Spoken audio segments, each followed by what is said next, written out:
Hello and welcome everyone to science hot shots. So finally आज है पहला episode science hot shots का और आज यानी कि 30 नवंबर है बहुत ही खास दिन। आज एक नहीं बल्कि दो चीज़ें एक साथ हैं। पहला तो आज है गुरुपुरब यानी कि गुरु नानक देव जी का प्रकाश उत्सव which means birth of light. So happy birthday of light to all of you. We pray wholeheartedly to Almighty for abundance of light, of good health and happiness for all of you always. And दूसरा है चंद्र ग्रहण यानी कि lunar eclipse, बहुत सारे और नाम से भी जानते हो आप उसे। So we thought कि आज हम कुछ खास करते हैं लूनर एक्लिप्स के साथ। So let's begin. चंद्र ग्रहण यानी कि लूनर एक्लिप्स। एक्लिप्स से हम क्या समझते हैं, यानी कि किसी भी चीज को हाइड करना, उसे कंसील करना, उसे छुपाना एक तरीके से। सो अगर आप किसी भी अगर आप गूगल सर्च करते हो या एक सिंपल भाषा में मुझे आपको बताना हो कि लूनर एक्लिप्स क्या होता है और सोलर एक्लिप्स क्या होता है, तो सिंप्लीफाइड टर्म में आई हैव टू से it. So lunar eclipse is when जब आपका अर्थ आ जाता है सन और मून के बीच में, यानी कि तीनों अलाइंड होते हैं, अर्थ सन और मून एक ही पोजीशन में, लेकिन आपका अर्थ यानी कि पृथ्वी सूर्य और चंद्रमा के बीच में आ जाती है, तो होता है आपका चंद्र ग्रहण यानी कि lunar eclipse. And solar eclipse जब आपका मून आ जाता है सन के और अर्थ के बीच में, यानी कि आपका चंद्रमा आ जाता है सूर्य और धरती के बीच में, कुछ ऐसे। लेकिन आप इसको अच्छे से कैसे समझ पाओगे जब तक आपको उसके रिलेटिव पोजिशंस नहीं पता हो। सो सबसे पहले वी नीड टू नो कि असल में एक्चुअल में सन की, अर्थ की और मून की रिलेटिव पोजीशंस कैसे होती हैं। जो हमारा सन है that is rotating on its own axis और वो रिवॉल्व कर रहा है around the centre of the milky way Galaxy. अब आपके सामने जब भी हम किसी भी सेलेस्टियल बॉडी की बात करते हैं तो दो शब्द हैं जो हमेशा हमारे सामने आते हैं, एक है रोटेशन और एक है रिवॉल्व करना या फिर ऑर्बिट करना। So first we need to understand the difference between the two terms. Rotate करना यानी कि कुछ ऐसे अपने एक्सेस के अराउंड घूमना, जैसे कि एक लट्टू घूमता है, ठीक है। रिवॉल्व करना यानी कि ऑर्बिट करना, किसी चीज के सेंटर के अराउंड घूमना, उसको कहते हैं हम रिवॉल्व कर रहे हैं। अब जो हमारा सन है वो खुद, it's every celestial body is always rotating on its own axis. The sun is rotating on its own axis, moon is also rotating on its own axis and earth is also rotating on its own axis. तो जो हमारा sun है is rotating on its own axis and it is revolving along with the other planets around the center of the entire Milky Way galaxy, something like this. So in fact हम अभी presently average velocity of around 8,28,000 kilometre per hour से revolve कर रहे हैं। So can you imagine the figures? It is not 10,000 kilometre per hour, it is not 1 lakh kilometres per hour, in fact it is 8,28,000 kilometres per hour. इतनी ज़्यादा speed से revolve करने के बावजूद it is going to take us around 230 million years 230 million years to complete that circle around the Milky Way galaxy, because जो हमारी Milky Way galaxy है that is spiral like this. Okay, so अगर हमें relative position समझनी हो सन की, moon की और अर्थ की, तो it looks somewhere like this. So जो हमारा सन है that is rotating on its own axis, जो अर्थ है that is revolving around the sun, something like this, and our moon is revolving around the earth, something like this. We need to understand the interplay of sun, moon and earth with time is जो हमारा सन है वो rotation अपनी axis पर complete करता है around 27 days में। Earth completes rotation on its own axis in 24 hours, जिसकी वजह से हम दिन और रात देखते हैं, and it completes one revolution around the sun in 365 days, that is an year. Okay, and moon completes its own rotation in 21 days and also its one revolution around the earth in also 28 days.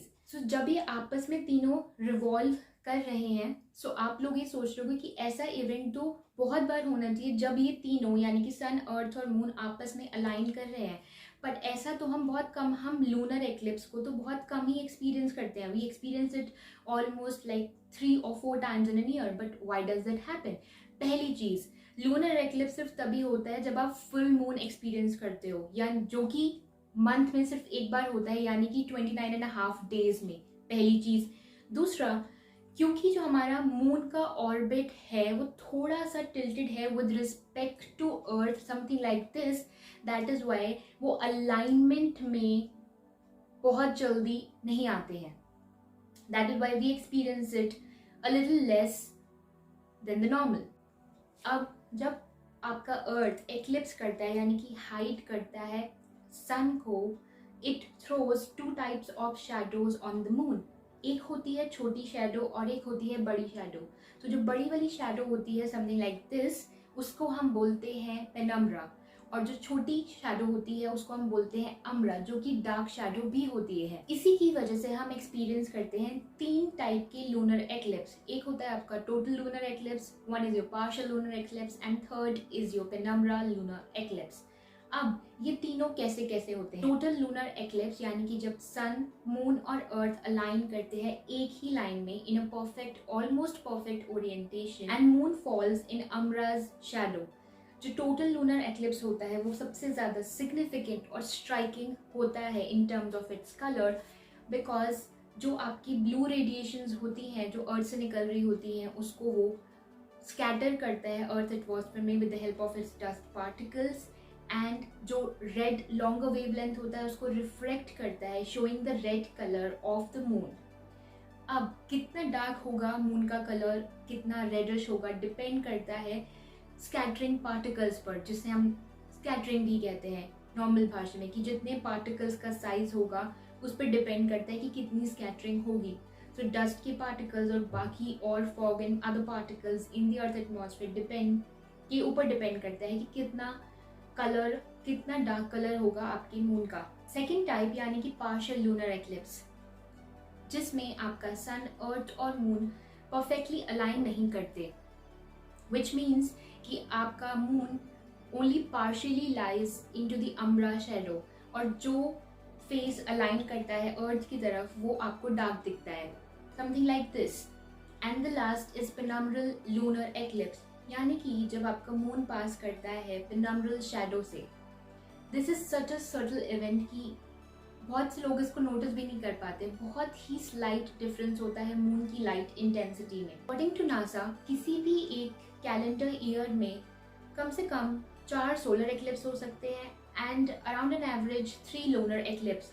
इस साल यानी कि 2020 में we experienced 4 lunar eclipse, one in January, one the other one in June, the third one in July, and the fourth one is today, that is 30th of November, and all of them have been penumbral lunar eclipse, यानी कि कुछ ऐसा. Okay, so now is the time for some myths and belief. तो जब भी हम चंद्र ग्रहण की बात करते हैं so बहुत सारे myths and belief हैं, उससे रिलेटेड बहुत सारे questions होते हैं हम लोगों के मन में कि क्या हमें बाहर निकलना चाहिए नहीं चाहिए, is it safe or not, pregnant lady को जाना चाहिए नहीं चाहिए, कुछ खाना चाहिए या नहीं, खाना बाहर रखना चाहिए या नहीं, ऐसे बहुत सारे मिथ्स. तो ऐसे कौन कौन से मिथ्स हैं, let's know about it and also let us know कि क्या वो सही है, is there any science backing it up और no. So according to NASA there is no evidence that proves that lunar eclipse has any impact or effect on the human body. But yes, lunar eclipse do have some psychological effect because of the beliefs and actions of the people, which may definitely lead to some physical effects. So few amongst them is tidal effect, यानी कि जो हमारा moon है that causes tides in the ocean because of the gravitational pull of the moon. So it does have the same impact on the human body because our human body is made up of 70% of the water. But ocean की comparison में क्योंकि हमारी body में पानी बहुत ही कम है, so it does not have that much effect on a body, almost negligible effect. In fact, it is hardly noticeable. So even the pregnant ladies are asked not to go out during a lunar eclipse, but there is no science backing this up.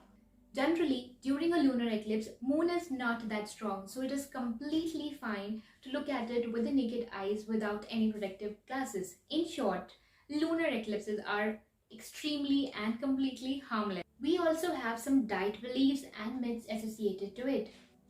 As I told you earlier, it is a very strong belief that lunar eclipse have a powerful impact on our bodies, and that is why a lot of communities refrain from eating or drinking during the span of the lunar eclipse. In addition to avoiding and consuming any kind of eatables during the duration of the lunar eclipse, it is also a belief that the radiations coming during the lunar eclipse have very harmful effect, and that is why anything should not be kept open.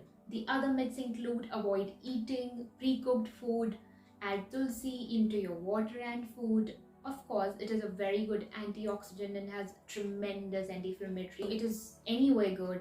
Other things are adding turmeric and so on, etc. etc. But the bottom line is that there is no scientific proof behind all these myths. So they are just coming out of fear and beliefs. So it is upon us whether we want to believe it or not. Moving on, जो भी हमारी life में या nature में incidences होते हैं, they definitely have a spiritual significances in our lives. Yes, it is absolutely true. Now you must be thinking कि lunar eclipse के पीछे क्या spiritual significance हो सकता है? Yes, it does have a spiritual significance. Spiritually speaking, eclipses are essentially like doors or gateways that help us enter into the higher dimensions of being. During this entire eclipse cycle, the entire universe is inclined towards transforming you and aligning you towards your highest self and the most vibrant life. So support yourself by making the most of this period, by detaching yourself and letting yourself go. Stay present, centered and adaptable to be ready for the unexpected. Eclipses actually act as energetic gateways, allowing the heightened frequency to reach us and impact us in many ways. This makes the eclipse cycle one of the powerful time to manifest what you consciously want.